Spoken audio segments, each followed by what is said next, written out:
Good morning. It's Tuesday, February 6th. My name is David Sikorsky, Executive Director of CCA Maryland. I hope everyone is doing well today and thinking about fishing.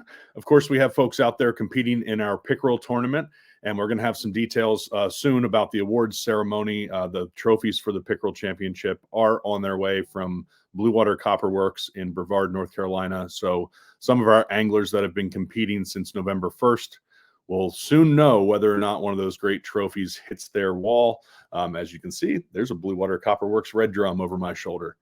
And so, of course, we've also had some recent changes on striped bass. And on January 24th, the Atlantic States Commission decided that moving forward, that the size limit in the Chesapeake Bay will be 19 to 24 inches. That will be a slot for the regular season, and that the coastal slot will be 28 to 31, which it already was, but that's now solidified moving forward, at least for the 2024 season. On the horizon for striped bass is a stock assessment update, which will include data through the 2023 fishing year.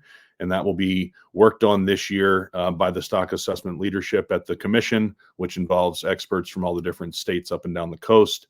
And then ultimately, we will see a result of that stock assessment as the public, but also as the Striped Bass Board in October. And that could likely guide changes in 2025. Of course, we're still dealing with recruitment challenges in the Chesapeake and a goal to rebuild the spawning stock biomass by 2029. Two things that actually are kind of a work in opposition of each other. And so we need more fish to be born, and fingers crossed that that shot of snow and some cold weather we've had this winter will lead to a better striped bass spawn. But of course, winter's not over. Mother Nature, sorry to say this, folks, Mother Nature, we might want another shot of some cold weather and some good snow to move things forward. So ultimately, we've got a lot of great ways to get involved in CCA, but today I wanted to show you one way that you can get involved today, February 6th by midnight, and weigh in with your thoughts to Maryland DNR. And so I'll pull up our website. Here's CCA's website. Yes, don't miss this calendar. All these great events coming up. In fact, I'll just talk about them now. Of course, I mentioned the Pickerel Championship, and that's continuing on through the end of the month. And then in Montgomery County, we have a great Anglers Night Out at the Knights of Columbus this Thursday. Sign up for that one. It's come out, enjoy some beverages, learn how to shuck oysters. Jesse Howe, our assistant director, and I will both be there. And we look forward to catching up with some friends, old and new, from the Bethesda area. And then we have the Southern Maryland Chapter Fundraising Banquet at the end of this month, the 24th. Thank you to Kelly Generator for signing up as a key sponsor to that, and lots of other folks in the area for supporting our work in Southern Maryland. Of course, we're working to build reef balls with every single fifth grader in the county this year, yet again, for the third school year in a row. And the success of this event directly relates to our ability to do that work going forward. We'll also be dropping a reef here in the St. Mary's River this summer, which is part of a culmination of this partnership. So stand by for more on that. And then we have some great Anglers Night Out and happy hours lined up as well. And then the Central Chapter will have their banquet in April. Before that, if you're seeing this in our newsletter, please check out what's going on with our friends at CCA Virginia as well, because they have a fundraiser on March 9th.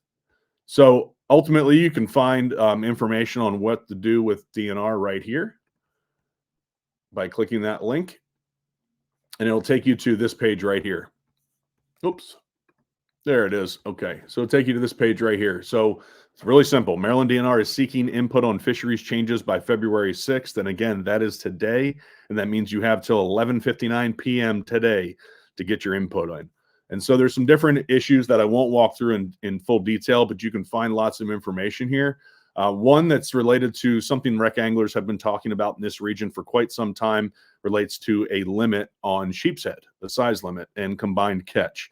A lot of people have already put these limits in place on their own vessels or in their own practices, but we're seeing more and more sheepshead being caught, and these are a long-lived species that are only going to spawn so effectively later in their life. And so there's some concerns about impacting this stock, and you can read about that and what DNR wants some input on by clicking this link here. Also, of course, striped bass, they're a big deal for everything and beyond what the commission has decided. So beyond the 19 to 24 inches and 7% decrease in commercial quota, which was handed down from the commission, there's ultimately some other changes to the seasons that you can fill out here. And this is a page you should get used to. You should get used to where in the process various regulatory actions are, and therefore when DNR is seeking our input. And so in this case, that link takes you directly here and shows you that this comment form must be completed by tonight at 11:59 p.m. And you can click here to view the summary of all the different issues that DNR is seeking your input on.